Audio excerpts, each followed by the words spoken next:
ग्वालियर में जिस तरीके से बाबा साहब का पोस्टर जलाया गया था, उसके बाद जातिवादी अनिल मिश्रा का बयान सोशल मीडिया पर सबसे ज्यादा वायरल हो रहा है। अनिल मिश्रा का कहना है कि हम 100 बार जेल जाएंगे, 100 बार हम फिर से बाहर आकर हम अपना भव्य स्वागत करवाएंगे और जीत हासिल करेंगे। सोचिए किस बात का अहंकार है, जातीय अहंकार या असल में इन तमाम जातिवादी मनुवादी लोगों को कानून का कोई खौफ नहीं। लगातार संविधान का अपमान करना, लोकतंत्र की धज्जियां उड़ाना और इसके साथ एसटी, एससी, ओबीसी के तमाम उन लोगों की आस्था का मजाक बनाना जो बाबा साहब का संविधान निर्माता ही नहीं बल्कि उनको भगवान मानते हैं। सोचिए ऐसे मनुवादी लोगों को अगर कुछ कहते हैं तो इनकी आस्था आड़े आ जाती है। ये धर्म को आगे कर कर बचने का काम करते हैं, लेकिन ये एसटी, एससी, ओबीसी के बहुसंख्यक लोगों की आस्था का किस तरीके से मजाक बनाकर जेल से निकलकर अपने आप को सोच रहे हैं कि हमने एक बहुत बड़ी जीत हासिल कर ली, बड़ा किला फतेह कर दिया। असल में इस देश में एक और प्रोपेगेंडा फैलाया जा रहा है कि संविधान निर्माता बाबा साहब नहीं बल्कि BN राव थे। मान लेते हैं BN राव थे, चलो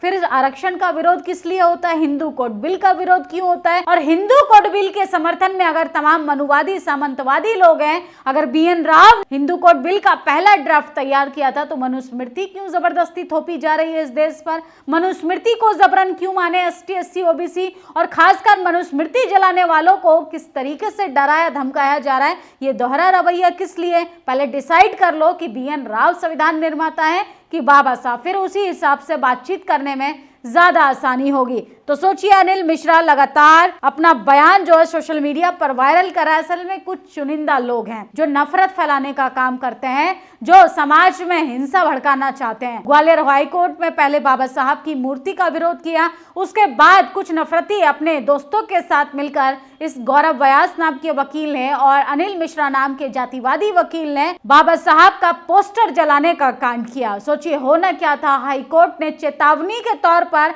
1 लाख का जुर्माना ठोक दिया। उसके बाद कड़ी चेतावनी दी कि आगे से अगर आइंदा इस तरीके की घटना को अंजाम दिया तो तुम्हारी सिर्फ सजा जेल ही नहीं बल्कि कठोर कार्रवाई भी की जाएगी। लेकिन सोचिए बाबा साहब को किस तरीके से लोग अपमानित कर रहे हैं। एक वकील का तो सोशल मीडिया पर महिला वकील का बयान वायरल हो रहा है कि वो बाबा साहब को नहीं मानती। सोचिए काला कोट पहनने वाले लोगों का ये हाल है तो आम मनुवादी लोगों का क्या हाल होता होगा। इस थ्रेड के माध्यम से बाबा साहब डॉक्टर अम्बेडकर के द्वारा हिंदू कोड बिल से हिंदू महिलाओं को हक अधिकार दिलाने के लिए किए गए संघर्षों को दिखाया गया है। सोचिए 40-50 के दशक में विभिन्न अखबारों में छपवा था। आगे की स्लाइड में भारतीय महिलाओं के हक अधिकार बाबा साहब द्वारा दिए गए हिंदू कोड बिल का हिंदू कट्टरपंथी द्वारा दिया गया विरोध दिखाया गया है, जिसे कार्टून 1940 और 1950 के दशक में विभिन्न अखबारों ने पेश किया था। तो ये तस्वीर मैं आपको दिखाती जा रही हूँ, आप देखिए।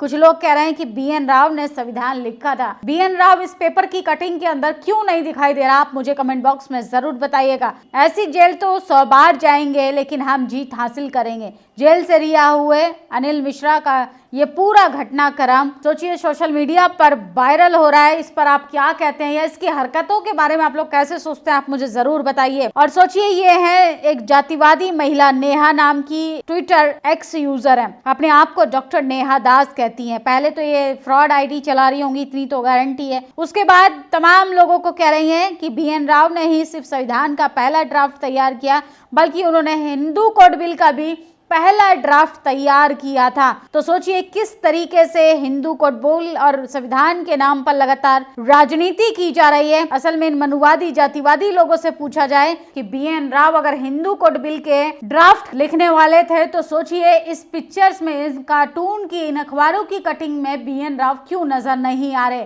अगर Hindu code bill BN Rao ने बनाया है तो बताइए उस वक्त के पेपर कटिंग में इन 4 तस्वीरों में BN राव क्यों नजर नहीं आ रहे हैं? और सोचिए महिलाओं को जिस तरीके से हिंदू कोड बिल के माध्यम से तमाम अधिकार दिए बाबा साहब ने, कट्टरपंथी रूढ़िवादी परंपराओं को मानने वाले लोग किस तरीके से उनका विरोध करते थे ये भी सबको पता है। और किस तरीके से बाबा साहब ने तमाम महिलाओं को प्रॉपर्टी में अधिकार दिलवाया। कुछ लोगों को ये बात हजम नहीं होती है और उसके आधार पर कुछ जातिवादी लोग एक प्रोपेगेंडा भी फैला रहे हैं कि हम अब BN राव को संविधान निर्माता मानते हैं। इसके साथ बता दें, हिंदू कोड बिल हिंदू व्यक्तिगत कानूनों को सुधारने के लिए लाया गया था, जिसपे ब्रिटिश हिंदू कानूनों को स्पष्ट और आधुनिक बनाना, जिसमें हिंदू महिलाओं को विवाह, तलाक, एक पत्नी की प्रथा, संपत्ति में महिलाओं का अधिकार, यहाँ तक कि महिलाओं को कानूनी समानता मिली, सामाजिक कुरीतियों की कमी आई,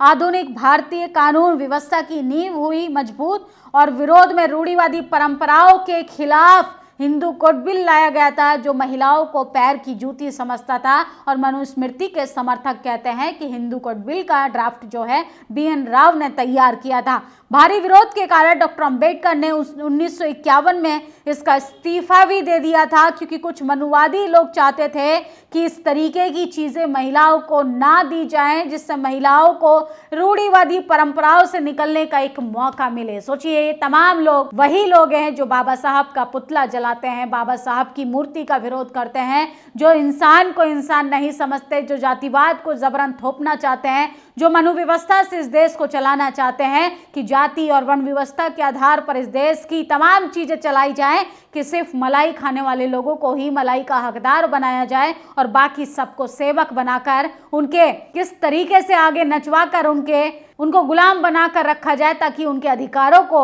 रौंद दिया जाए। चाहे अनिल मिश्रा हो, चाहे तमाम ऐसे नफरती लोग जो संविधान निर्माता को नहीं मानते, असल में वो चाहे जो हो, वो लिबरल, समानता, हिंसा के रास्ते पर चलने वाले लोग हैं, जो कि कभी प्रेम, भाईचारा, अहिंसा के समर्थक नहीं हो सकते।